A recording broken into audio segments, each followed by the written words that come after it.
6 वर्षों के भीषण जंग के बाद द्वितीय विश्व युद्ध का अंत होता है। किसी ठोस समाधान के बिना दुनिया 2 ध्रुवों में बढ़ जाती है। 1938 में जर्मन वैज्ञानिक ऑटो हान और फ्रिट्ज स्ट्रासमैन ने न्यूक्लियर फिशन की खोज। मित्र राष्ट्रों को यह डर था कि नाजी जर्मनी कहीं पहला परमाणु बम न बना ले। 1942 में अमेरिका की सबसे गुप्त सैन्य अनुसंधान अभियान की नींव रखी, द मैनहट्टन प्रोजेक्ट। यहाँ एंट्री होती है क्लाउस फुक्स की। वे उसे अपने शोध की कॉपियां साझा करने के लिए बना लेते हैं। गोल्ड फुक्स की जानकारी एकत्र करता और उसे एक जटिल नेटवर्क के जरिए एनकेवीडी तक पहुंचाता। एथेल और जूलियस रोजनबर्ग लंबे समय से न्यूयॉर्क स्थित सोवियत जासूसी नेटवर्क का हिस्सा थे। इसमें कोई शक नहीं कि क्लाउस फुक्स और ग्रीनग्लास से मिली हुई जानकारी ने सोवियत्स के करोड़ों डॉलर और सालों का समय बचा लिया था। सोवियत संघ ने अपना पहला परमाणु बम परीक्षण को अंजाम दिया। यूएसए का अनुमान था कि यूएसएसआर को परमाणु बम बनाने में अभी 5 साल और लगेंगे। अमेरिकियों को यह एहसास हो चुका था कि उनकी गोपनीय जानकारियां लीक हो रही हैं। अब सवाल यह था कि यह सेंध कितनी गहराई तक लग चुकी।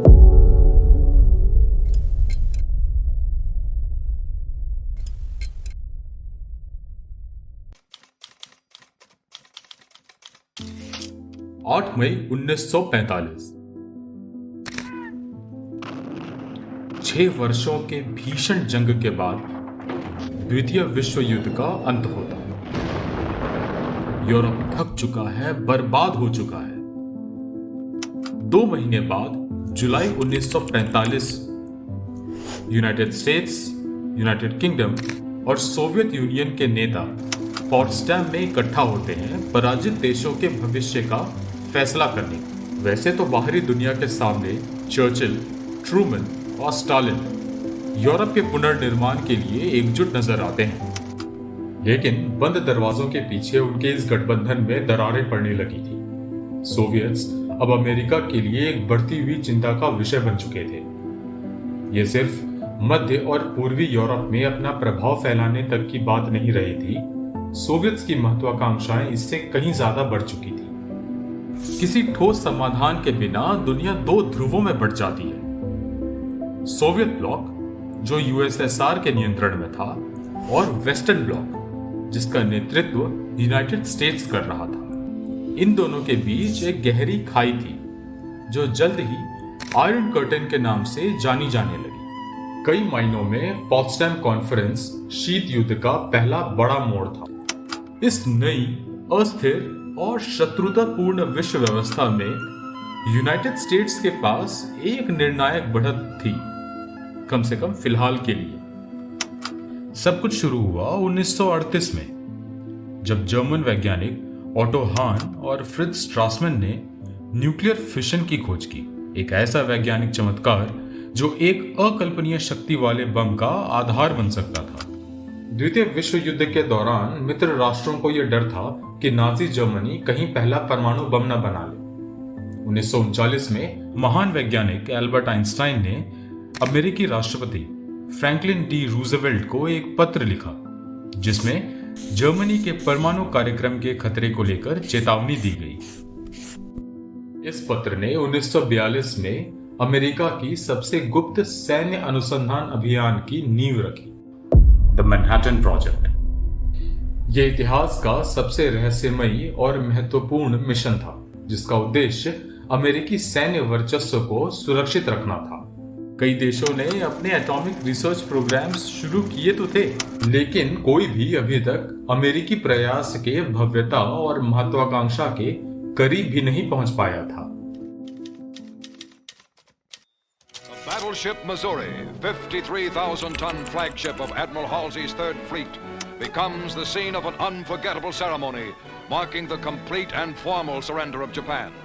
The final United Nations victory has been won. The war is over. Peace is here. Arlington hall. दूसरे विश्व युद्ध के बाद चुनिंदा पुरुषों और महिलाओं की एक टीम को एक बेहद महत्वपूर्ण मिशन सौंपा गया। सोवियत यूनियन द्वारा भेजे गए कोडेड संदेशों को डिकोड करना। एफबीआई को अच्छी तरह से पता था कि सोवियत जासूस अमेरिका की धरती पर सक्रिय थे। आर्लिंगटन हॉल में दिया गया यह मिशन बहुत आसान नहीं था। एजेंट्स को मॉस्को और यूएस में सोवियत एम्बसीज और कॉन्सुलेट्स के बीच भेजे गए हजारों इंक्रिप्टेड टेलीग्राम्स मिलते थे। सालों तक ये मैसेजेस एक अबूझ पहेली बने रहे, लेकिन फिर 1946 में एक brilliant crypto analyst Meredith Gardner ने एक बड़ा राज भेद किया। उन्होंने 2 दिसंबर 1944 को सोवियत्स द्वारा भेजे गए एक संदेश को डिकोड किया, और जो सामने आया उसने सभी को चौंका के रख दिया। उस संदेश में 24 नाम थे, ऐसे नाम जिनकी सोवियत इंटेलिजेंस रिपोर्ट्स में मौजूदगी की किसी ने कल्पना भी नहीं की थी। हर एक नाम एक न्यूक्लियर फिजिसिस्ट का था जो द मैनहट्टन प्रोजेक्ट पे काम कर रहा था। आर्लिंगटन हॉल में इस खोज से सनसनी फैल गई। आखिरकार सोवियत्स को अमेरिका के इस अति गोपनीय प्रोजेक्ट के बारे में पता कैसे चला? इस खुलासे के बाद अमेरिकन काउंटर इंटेलिजेंस टीम्स ने बड़े पैमाने पर तहकीकात शुरू कर दी। उनके तहकीकात के 2 पहलू थे। पहला ये पता लगाना कि मैनहट्टन प्रोजेक्ट के कितनी गहराई तक सेंध लग चुकी थी, और दूसरा उन जासूसों को ढूंढ निकालना जिन्होंने ये इंफॉर्मेशन सोवियत्स को लीक किए थे। कोडनेम द मैनहट्टन प्रोजेक्ट, एक ऐसा अति गोपनीय अभियान जो पहले कभी नहीं देखा गया था। यह सिर्फ एक सैद्धांतिक शोध नहीं था। सवाल यह नहीं था कि क्या हम एक एटॉमिक बॉम्ब बना सकते हैं या फिर इस बॉम्ब को बनाने की प्रक्रिया क्या होगी। नहीं, लक्ष्य एकदम स्पष्ट था, एटॉमिक बॉम्ब्स बनानी ही थी।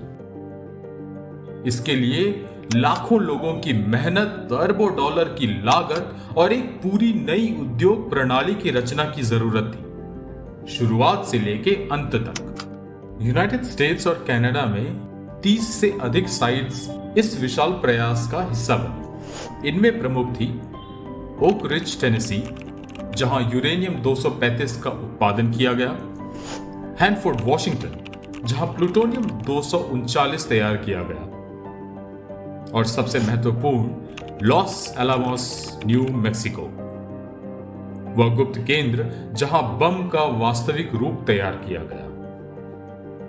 लॉस एलामोस, जो कभी एक साधारण और दूर दराज का इलाका था, अचानक रणनीतिक रूप से बेहद महत्वपूर्ण बन गया।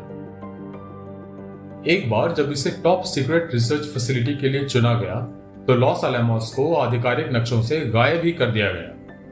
अब यह कोई ऐसा स्थान नहीं रह गया था जिसके बारे में खुलकर बात की जा सके। अचानक बाहरी दुनिया के लिए लॉस एलामोस का अस्तित्व ही समाप्त हो गया। मिलिट्री पुलिस घुड़सवार गश्त लगाते थे, सख्त सुरक्षा लागू थी, गोपनीयता पूरी तरह से अभेद्य थी। यहां तक कि वैज्ञानिकों को अपने निजी पत्रों में भी एटॉमिक बॉम्ब, यूरेनियम या प्लूटोनियम जैसे शब्दों का इस्तेमाल करना वर्जित था। इसके बजाय वे कोड नेम्स का इस्तेमाल कर सकते थे। बॉम्ब को पता है क्या कहा जाता था? The gadget. इस उच्च सुरक्षा वाले कस्बे के अंदर दुनिया के कुछ सबसे महान वैज्ञानिक दिमाग इकट्ठा हुए। हर कोई अलग अलग अत्यधिक गोपनीय डिविजन्स में काम कर रहा था, और इस परियोजना की कमान 2 व्यक्तियों के हाथों में थी। पहले General Leslie Groves, the Manhattan Project के सैन्य निदेशक, और दूसरे डॉक्टर जे रॉबर्ट ओपेनहाइमर, वैज्ञानिक निदेशक जो एटॉमिक बॉम्ब को हकीकत बनाने की अगुवाई कर रहे थे। लेकिन मिशन सिर्फ एक बम बनाने तक ही सीमित नहीं था। उन्हें 2 बम बनाने थे, एक यूरेनियम से संचालित और दूसरा प्लूटोनियम से। इस बीच सोवियत्स की रणनीति बिल्कुल अलग थी। उन्होंने अपने सारे संसाधन अपना खुद का न्यूक्लियर प्रोग्राम डेवलप करने में तो लगाया ही था। इसके अलावा एक और हथियार था जिसकी तरफ उनका ध्यान केंद्रित था, जासूसी।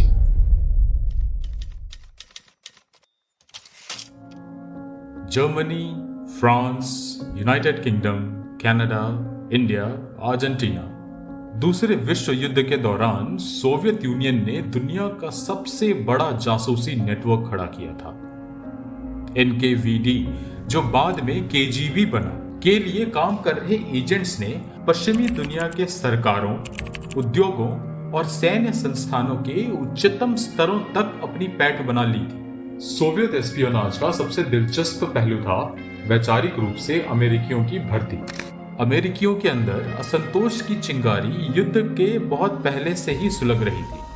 प्रथम विश्व युद्ध के बाद की तबाही और फिर ग्रेट डिप्रेशन के विनाशकारी मार ने कई लोगों को पूंजीवाद पर ही सवाल उठाने पर मजबूर कर दिया था। कुछ के लिए मॉस्को का सोशलिस्ट समाज का सपना एक बेहतर विकल्प की तरह दिखने लगा था। शायद असली समाधान यही था। कम्युनिस्ट और सोशलिस्ट विचारधाराएं यूनाइटेड स्टेट्स में भी कई लोगों को गहराई से आकर्षित कर रही थी। ऐसा माना जाने लगा कि सोवियत यूनियन एक सच्चा श्रमिकों का स्वर्ग है, जबकि यूनाइटेड स्टेट्स को एक साम्राज्यवादी शक्ति के रूप में देखा जाने लगा जो दुनिया पर अपना प्रभुत्व जमाना चाहता था। इन लोगों के लिए यूनाइटेड स्टेट्स को संतुलित करना कोई देशद्रोह का काम नहीं था, बल्कि ये एक अधिक न्याय संगत और संतुलित विश्व की दिशा में एक कदम था। यही वह उपजाऊ जमीन थी जिसमें सोवियत इंटेलिजेंस ने अपनी जड़ें मजबूत की और उन्हें बखूबी पता था कि इस असंतोष का फायदा कैसे उठाना है। और अमेरिकन न्यूक्लियर प्रोग्राम भी इससे अछूता नहीं था। जासूसी हर रिसर्च साइट्स में घुसपैठ कर चुकी थी। लॉस एलामोस भी इससे बच नहीं सका। यहां एंट्री होती है क्लाउस फुक्स की। जर्मनी में जन्मा एक एंटी नाजी कम्युनिस्ट पैस्टर का बेटा। फुक्स ने दूसरे विश्व युद्ध की शुरुआत में अपना देश छोड़ दिया और इंग्लैंड में फिजिक्स की पढ़ाई जारी रखी। यूके में रहते हुए उसकी मुलाकात ऐसे लोगों से होती है जो रशियन मिलिट्री इंटेलिजेंस GRU से जुड़े हुए थे। धीरे धीरे वे उसे अपने शोध की कॉपियां साझा करने के लिए मना लेते हैं। शुरुआत में इसका न्यूक्लियर वेपन से कोई लेना देना नहीं था, वो बस अपनी वैज्ञानिक जानकारियां साझा कर रहा था। फिर एक संयोगवश वह इतिहास के सबसे गोपनीय प्रोजेक्ट्स में से एक का हिस्सा बन जाता है।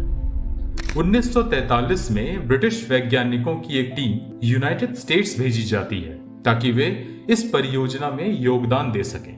क्लाउस फुक्स उसी टीम का हिस्सा होता है। उस समय फुक्स जैसे जासूसों ने अपनी हरकतों को विश्वासघात नहीं माना। आखिरकार यूएस और सोवियत यूनियन युद्धकालीन मित्र थे। फुक्स के लिए जानकारी साझा करना देशद्रोह का काम था ही नहीं, ये तो बस नाजियों को दो मोर्चों पे हराने का एक तरीका था। फरवरी 1944 में फुक्स की मुलाकात उसके सोवियत हैंडलर से होती है, हैरी गोल्ड स्विस मूल का केमिस्ट, जो सोवियत के लिए एक अनुभवी औद्योगिक जासूस था।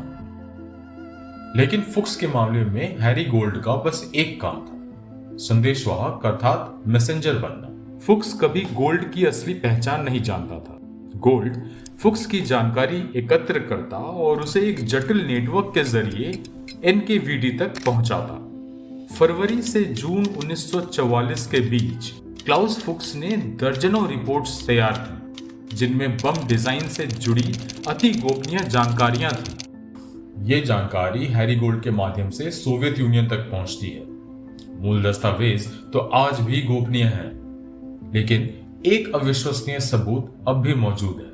एक सोवियत टेलीग्राम दिनांक 25 जुलाई 1944।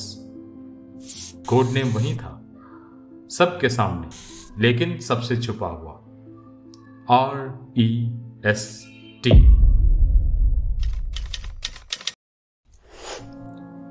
सोवियत इंटेलिजेंस एजेंसी के लिए क्लाउस फुक्स की अहमियत किसी से छुपी नहीं थी।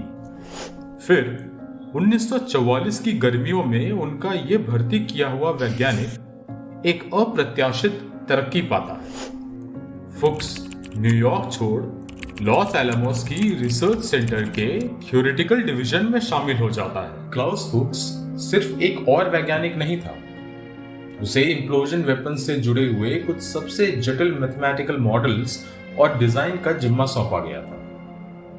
वह बम की शक्ति का सबसे सही अनुमान लगाने का भी काम करता था।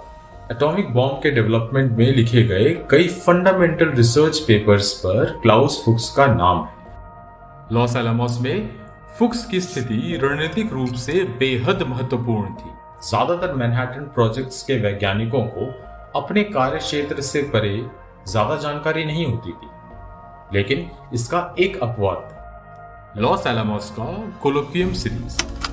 ये उच्च स्तरीय गोपनीय बैठकें केवल उन्हीं वैज्ञानिकों के लिए होती थीं जिन्हें सबसे ऊंचा सुरक्षा स्तर प्राप्त था। फुक्स हर मीटिंग में शामिल था। इन बैठकों में मैनहट्टन प्रोजेक्ट से जुड़े सारी बड़ी चुनौतियों की जानकारी साझा की जाती थी, फिर चाहे वो आपके कार्य क्षेत्र से जुड़ी हो या नहीं। क्लाउस फुक्स को सब पता था, उसकी मेमोरी फोटोजेनिक थी और सबसे खतरनाक बात कि उस पे कोई शक नहीं करता था। सोवियत इंटेलिजेंस के लिए क्लाउस फुक्स एक अनमोल संपत्ति था, लेकिन लॉस एलामोस में वो अकेला नहीं था जो कोई राज छुपा रहा था। डार्लिंग, प्रिय, मैंने सोवियत संघ की कई किताबें पढ़ी। मैं देख सकता हूं कि वहां के नेता कितने दूरदर्शी और बुद्धिमान हैं। समाजवाद और साम्यवाद के सिद्धांतों में मेरा विश्वास और मजबूत हो गया है। ये शब्द 22 वर्षीय डेविड ग्रीनग्लास ने अपनी पत्नी को लिखे थे। वह एक मैकेनिकल इंजीनियर था और जल्द ही लॉस एलामोस के इंजीनियरिंग टीम में शामिल होने वाला था। डेविड ग्रीनग्लास लंबे समय से कम्युनिज्म और सोशलिज्म का समर्थक था। उसके अपने ही परिवार के लोगों ने उसे जासूसी के लिए मनाया था। डेविड की एक बहन थी, एथेल। उसकी शादी जूलियस रोजनबर्ग नाम के एक व्यक्ति से हुई। एथेल और जूलियस रोजनबर्ग लंबे समय से न्यूयॉर्क स्थित सोवियत जासूसी नेटवर्क का हिस्सा थे। उनकी एक प्रमुख जिम्मेदारी थी नए जासूसों की भर्ती। जब उन्हें पता चला कि डेविड मैनहट्टन प्रोजेक्ट में शामिल होने वाला है, तो उन्होंने उसे एक आदर्श उम्मीदवार के रूप में देखा। 1944 में जब डेविड पहले से ही लॉस एलामोस में काम कर रहा था, जूलियस और एथेल रोजनबर्ग ने डेविड की पत्नी रूथ को डिनर पर बुलाया। उनका मकसद डेविड को जासूसी के लिए मनाने में रूथ की मदद लेना। कुछ हफ्तों बाद मॉस्को को एक गुप्त टेलीग्राम भेजा गया। इसमें डेविड ग्रीनग्लास के निर्णय की जानकारी दी गई थी।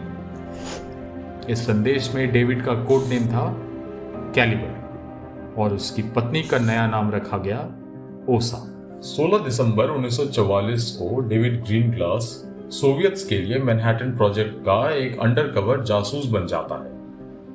उसकी वैज्ञानिक जानकारी तो क्लाउस फुक्स जैसी नहीं थी और तकनीकी समझ भी उससे कहीं कम थी।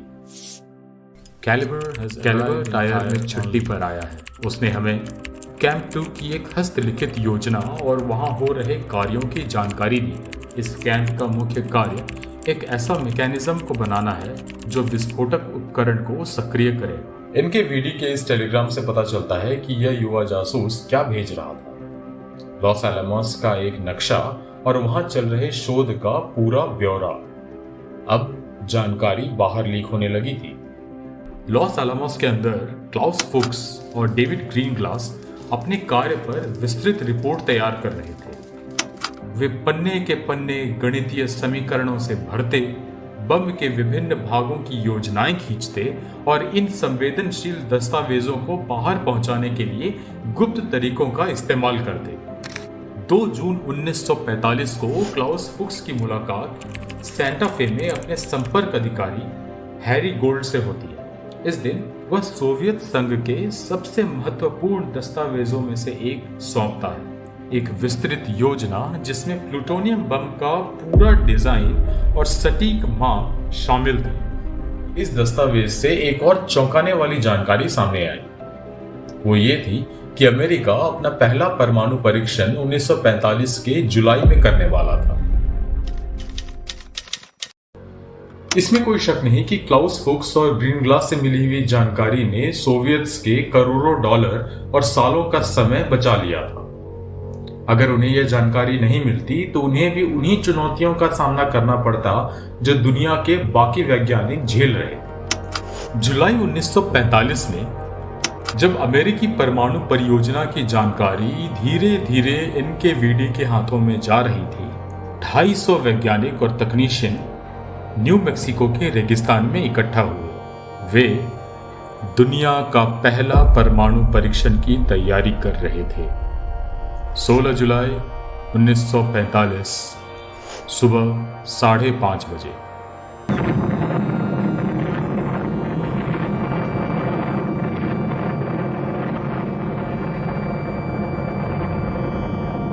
जोर्नाडा दिल मुएर्तो रेगिस्तान में 20,000 टन टीएनटी के बराबर धमाका गूंज उठा।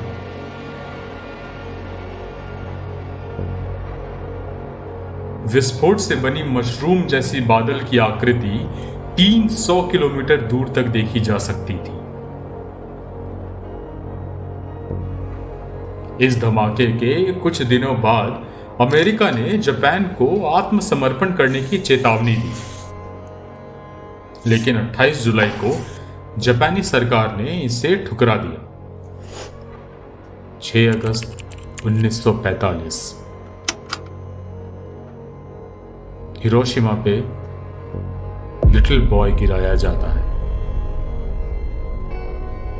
70,000 लोग तत्कालीन मारे जाते हैं और उतने ही गंभीर रूप से घायल होते हैं। 3 दिन बाद अमेरिका ने दूसरा बम फैट मैन नागासाकी पर गिराया। इस बार 40,000 लोग मारे जाते हैं। जापान के पास अब और कोई विकल्प नहीं बचा। 2 सितंबर 1945 को उसने आत्मसमर्पण कर दिया। अब तक यह विनाशकारी हथियार सिर्फ अमेरिका के पास था। यह दुनिया में उन्हें अजय बना रहा था, लेकिन जल्द ही उन्हें एक ऐसी सच्चाई का सामना करना था जो उनकी पूरी सोच को हिलाकर रख देने वाला था। दुनिया मानती थी कि परमाणु शक्ति पर सिर्फ अमेरिका का वर्चस्व है, लेकिन वे गलत थे। आयरन कर्टन के पीछे सोवियत न्यूक्लियर प्रोग्राम तेजी से आगे बढ़ रहा था। 1945 आते आते करीब 6 लाख वैज्ञानिक, इंजीनियर और मजदूर एक ही मिशन पर काम कर रहे थे, रशिया को न्यूक्लियर पावर बनाना। फिर 29 अगस्त 1949 कजाकिस्तान।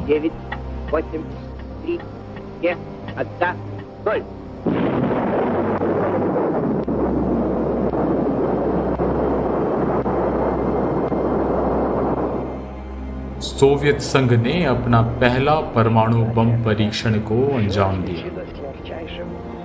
उन्होंने इसका नाम रखा था फर्स्ट लाइटनिंग। पूरी दुनिया सन्न रह जाती है। यूएसए का अनुमान था कि यूएसएसआर को परमाणु बम बनाने में अभी 5 साल और लगेंगे, लेकिन उनका अनुमान गलत निकला। अब जोसेफ स्टालिन के पास भी वह अंतिम हथियार था जो शक्ति संतुलन को पूरी तरह बदल सकता था। सोवियत बम फर्स्ट लाइटनिंग नागासाकी पर गिराए गए अमेरिकी फैट मैन की हूबहू कॉपी थी। हर डिटेल, हर डायमेंशन, सब कुछ एकदम समान। अमेरिकियों को यह एहसास हो चुका था कि उनकी गोपनीय जानकारियां लीक हो रही हैं। अब सवाल यह था कि यह सेंध कितनी गहराई तक लग चुकी थी। इसी का जवाब ढूंढने के लिए वेनोना प्रोजेक्ट शुरू किया गया। सोवियत टेलीग्राम्स को डिक्रिप्ट करने का एक टॉप सीक्रेट मिशन। एनएसए के आर्काइव्स में हजारों सोवियत टेलीग्राम्स पड़े थे। सालों तक उन्हें कोई पढ़ भी नहीं पा रहा था, लेकिन अब मेरेडिथ गार्डनर और उनकी टीम इन्हें एक एक करके खोल रहे थे। और फिर मिला ब्रेक थ्रू। फरवरी 1944 का एक Telegram. On February 5th, 5 February, meeting takes place. एक मुलाकात होती है गस और रेस्ट के बीच। लिबरल, जिसे पूरे ऑपरेशन का अंदाजा नहीं था, इस बात पर जोर देता है कि हमारे कॉन्टैक्ट को कैलिबर से सीधा मिलना चाहिए। गस, रेस्ट, लिबरल, आर्नो, चार्ल्स, ये कोड नेम्स थे, वेनोना पेपर्स में छिपे हुए कोड नेम्स। इनमें से एक कोड नेम का उल्लेख सोवियत बार बार कर रहे थे। इनॉर्मस, ये सोवियत्स का दिया हुआ कोड नेम था अमेरिका के मैनहट्टन प्रोजेक्ट के लिए। अमेरिकियों का सबसे गोपनीय सैन्य रहस्य जो सोवियत्स के सामने बिल्कुल उजागर पड़ा था। अब FBI special agent Robert Lampier mission पे थे। हर डिकोड हुआ संदेश, हर सूत्र उन्हें सच्चाई के और करीब लेकर जा रहा था। इतने सारे कोड नेम्स के बीच एक नाम सबसे अलग दिखा, चार्ल्स।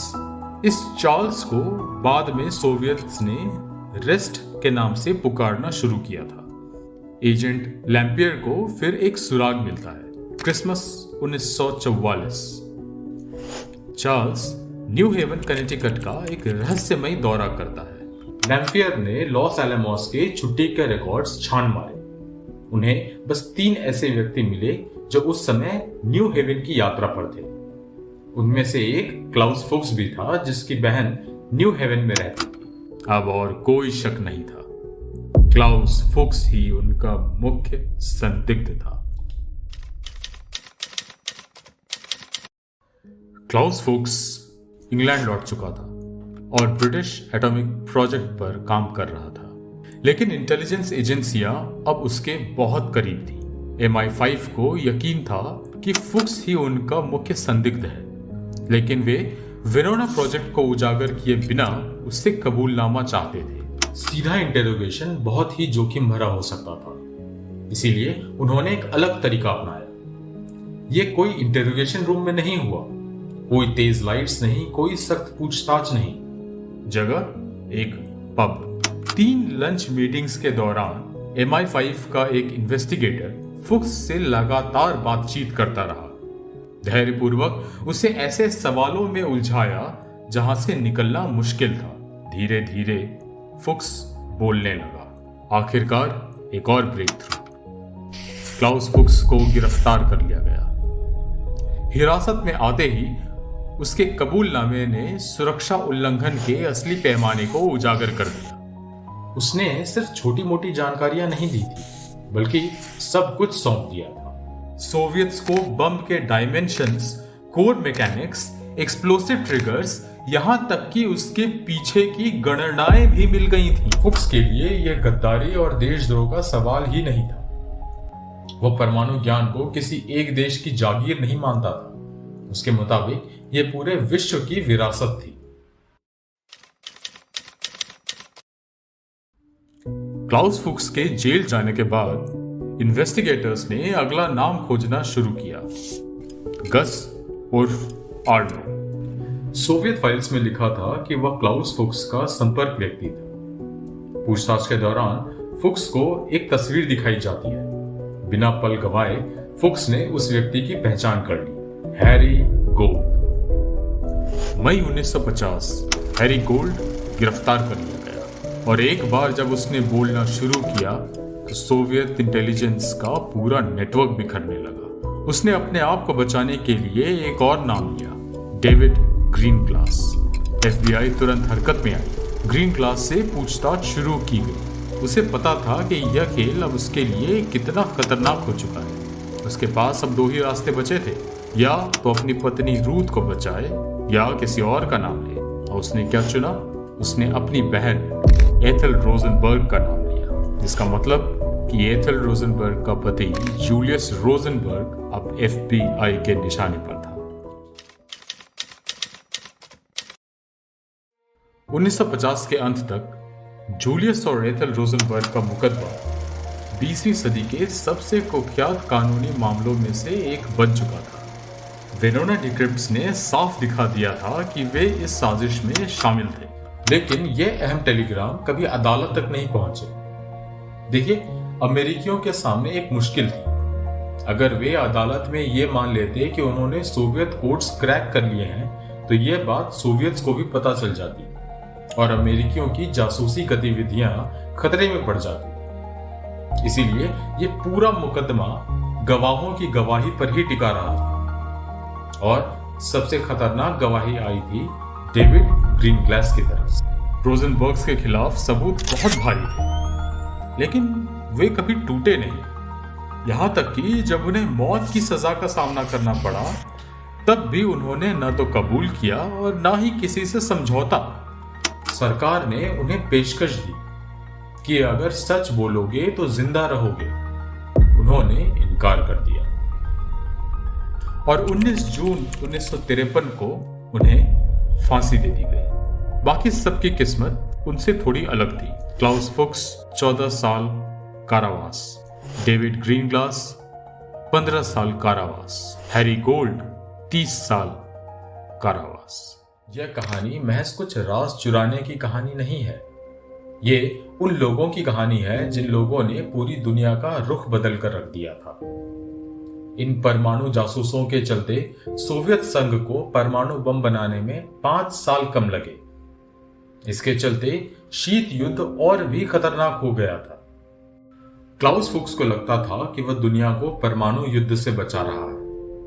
रोजनबर्ग्स खुद को आदर्शवादी मानते थे, लेकिन इतिहास ने इन्हें गद्दार के तौर पर याद रखा। खैर, जो भी हो, एक बात तो सच थी कि मैनहट्टन प्रोजेक्ट में सेंधमारी ने शीत युद्ध को तेज कर दिया था।